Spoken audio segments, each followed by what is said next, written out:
Hello అండి. Welcome back to Alaikya's kitchen and vlogs. ఇవాళ మన ఛానల్లో మీకు ఎంతో టేస్టీ అండ్ సింపుల్గా మనకి విజయవాడలో ఫేమస్ అయినటువంటి చిన్న పునుగుల్ని ఇంట్లోనే ఎలా రెడీ చేసుకోవచ్చో చూపిస్తానండి. ఇవి చాలా బాగుంటాయండి. క్రిస్పీగా సాఫ్ట్గా బాగుంటాయి పునుగులు. అచ్చం మనకి స్ట్రీట్ స్టైల్లో పునుగులు ఏ టేస్ట్ అయితే ఉంటాయో అదే టేస్ట్ ఉంటుంది. మీరు కూడా అందరూ ఒకసారి ట్రై చేసి నాకు కామెంట్ సెక్షన్లో చెప్పండి.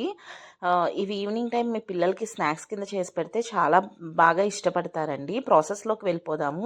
నేను ముందుగా ఈ చిన్న పునుగుల కోసమని ముందు రోజు నైట్ ఒక గ్లాస్ మినప్పప్పుకి 1.5 గ్లాస్ దాకా బియ్యంని వేసుకొని నానబెట్టుకున్నాను. నానిపోయిన తర్వాత బియ్యం నెక్స్ట్ డే మార్నింగ్ మిక్సీలో మెత్తగా రుబ్బుకోవాలి. బియ్యము మినప్పప్పు రుబ్బుకొని ఒక 2 అవర్స్ పాటు పక్కన పెట్టేసుకోవాలండి. పెట్టేసుకుంటే మనకి చక్కగా పిండి అనేది ఫర్మెంట్ అవుతుంది. తర్వాత దానిలోకి సరిపడా సాల్ట్ని వేసుకోవాలి. తర్వాత మనము పొయ్యి మీద కడాయి పెట్టుకుని డీప్ ఫ్రైకి సరిపడా ఆయిల్ని వేసుకోవాలండి. ఆయిల్ హీట్ అయ్యాక ఇలా మనం మిక్స్ చేసి పెట్టుకున్న బ్యాటర్ని చక్కగా ఇలాగ చిన్న చిన్న పునుగుల్లాగా వేసుకోవాలి. చాలామంది ఈ పునుగుల్ని మనకి leftover idli batter, leftover dosa బ్యాటర్తో చేస్తూ ఉంటారండి. కానీ మనకి అలా చేస్తే మనకి స్ట్రీట్ స్టైల్లో దొరికే పునుగుల టేస్ట్ అనేది రాదండి. దీనికి ఎగ్జాక్ట్ మనకి ఆ టేస్ట్ రావాలి అంటే ఖచ్చితంగా మనం 1 గ్లాస్ మినప్పప్పుకి 1.5 గ్లాస్ బియ్యము, రేషన్ బియ్యం కానీ సోనా మసూరి బియ్యం కానీ వేసుకుని నానబెట్టుకొని రుబ్బుకోవాలండి. అప్పుడే మనకి ఎగ్జాక్ట్ ఆ టేస్ట్ వస్తుంది. చక్కగా పొయ్యిని ఇలా మీడియం ఫ్లేమ్లో పెట్టుకుని పునుగుల్ని చక్కగా ఫ్రై చేసుకోవాలండి. చూసారు కదా, ఇలా చక్కగా మనకి 2 వైపులా కూడా చక్కగా ఇలా గోల్డెన్ బ్రౌన్ కలర్ వచ్చేంత వరకు ఫ్రై చేసుకోవాలి. మీలో ఎంతమందికి పునుగులు అంటే ఫేవరెట్ అండి? నాకు కామెంట్ సెక్షన్లో చెప్పండి. మా ఇంట్లో వాళ్ళకైతే చాలా ఇష్టం అండి పునుగులు.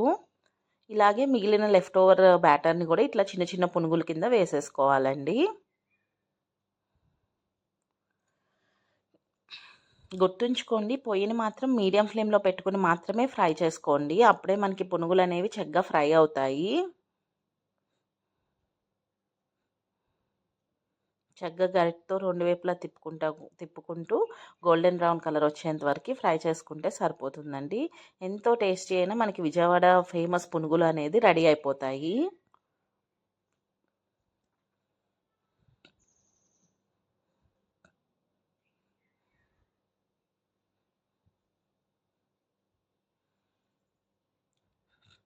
చూసారు కదా, అంతేనండి. ఎంతో టేస్టీ అండ్ సింపుల్గా మనకి పునుగులు అనేవి రెడీ అయిపోయినాయి. మీరు కూడా అందరూ డెఫినెట్గా ట్రై చేసి నాకు ఎట్లా వచ్చింది అనేది కామెంట్ సెక్షన్లో కామెంట్ చేయండి. దీనికి మనకి కాంబినేషన్గా ఉల్లిపాయ, నిమ్మకాయ, పల్లి చట్నీ ఆర్ టొమాటో చట్నీ కాంబినేషన్తో తింటే టేస్ట్ అనేది సూపర్గా ఉంటుందండి. Thank you for watching my video and if you like my video please subscribe to